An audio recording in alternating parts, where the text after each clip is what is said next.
श्री कृष्ण जी ने कहा है जिंदगी मिली है अपने हिसाब से जीने के लिए, लेकिन लोग सुबह होते ही किसी और के हिसाब से जीने चले जाते हैं। मैं आपके लिए एक कहानी लेकर आया हूँ। इस कहानी का शीर्षक है मैं ऐसा क्यों हूँ। किसी जंगल में पट्टू नाम का तोता अपनी माँ के साथ रहता था। एक दिन पट्टू तोता बड़ा उदास बैठा था, तो उसकी माँ ने पूछा, क्या हुआ बेटा, तुम इतने उदास क्यों बैठे हो।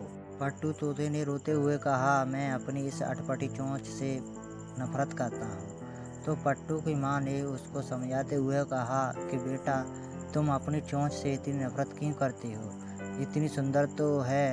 तभी पट्टू तोता रोते हुए कहता है कि नहीं, बाकी सभी पक्षियों की चोंच मुझसे कहीं अच्छी है। बिरजू बाज, कालू कौआ, कल्की कोयल, सभी की चोंच मुझसे बहुत अच्छी है, पर मैं ऐसा क्यों हूँ माँ। पट्टू तोता उदास बैठ गया और तभी पट्टू की माँ कुछ देर के लिए शांत बैठ गई। उसे भी लगा कि शायद पट्टू सही कह रहा है। पट्टू को समझाएं तो समझाएं कैसे। तभी उसकी माँ को सूझा कि क्यों ना हम पट्टू को अज्ञानी काका के पास भेज दिया जाए, जो पूरे जंगल में सबसे समझदार तोते के रूप में जाने जाते थे। माँ ने तुरंत ही पट्टू को ज्ञानी काका के पास भेज दिया। ज्ञानी काका जंगल के बीचों बीच एक बहुत पुराने पेड़ की शाखा पर रहते थे। पट्टू उनके समक्ष जाकर बैठ गया और उनसे पूछने लगा कि काका, मेरी एक बहुत बड़ी समस्या है।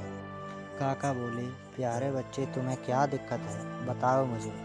पट्टू बताने लगा, मुझे मेरी चोंच पसंद नहीं है, ये कितनी अटपटी सी लगती है, बिल्कुल भी अच्छी नहीं लगती। वहीं मेरे दोस्त बिरजू बाज, कालू कौआ, कल्की कोयल, सभी की चोंच कितनी सुंदर है। काका बोले, सो तो है, उनकी चोंचें तो अच्छी हैं। खैर, तुम ये बताओ कि क्या तुम्हें खाने में केंचुए और कीड़े मकोड़े पसंद हैं। छी छी, ऐसी बेकार चीज़ें तो मैं कभी भी ना खाऊं। पट्टू ने झट से जवाब दिया। अच्छा छोड़ो, क्या तुम्हें मछलियाँ खिलाई जाएं, काका ने पूछा, या फिर तुम्हें खरगोश और चूहे परोसे जाएं। बेवक होकर पट्टू नाराज होते हुए बोला, काका, कैसी बातें कर रहे हो आप, मैं एक तोता हूँ, मैं ये सब खाने के लिए नहीं बना हूँ। बिल्कुल सही कहा, काका बोले, यही तो मैं तुम्हें समझाना चाहता था।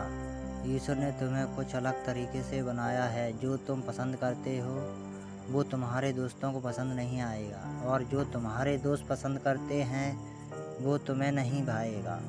सोचो, अगर तुम्हारी चोंच जैसी है वैसी नहीं होती तो क्या तुम अपनी फेवरेट ब्राज़ीलियन अखरोट खा पाते? नहीं ना। इसलिए अपना जीवन ये सोचने में मत लगाओ कि दूसरे के पास क्या है और क्या नहीं। बस ये जानो कि तुम जिन गुणों के साथ पैदा हुए हो उसका सर्वश्रेष्ठ उपयोग कैसे किया जा सकता है और उसे अधिक से अधिक कैसे विकसित किया जा सकता है। पट्टू ज्ञानी काका की बात बहुत अच्छी तरीके से समझ चुका था।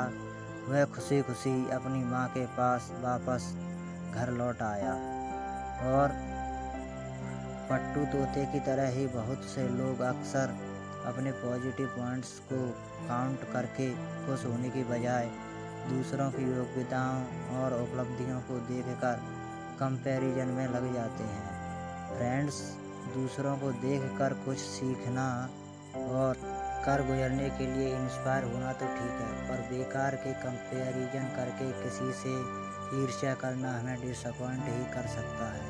हमें इस बात को समझना चाहिए कि हम सब अपने आप में एक यूनिक हैं, और हमारे पास जो एबिलिटीज और क्वालिटीज़ हैं उन्हीं का प्रयोग करके हम अपने जीवन को सार्थक बना सकते हैं। लोग कहते हैं ज़िंदगी मिली है अपने हिसाब से जीने के लिए, लेकिन वही लोग सुबह होते ही किसी और के हिसाब से जीने चले जाते हैं।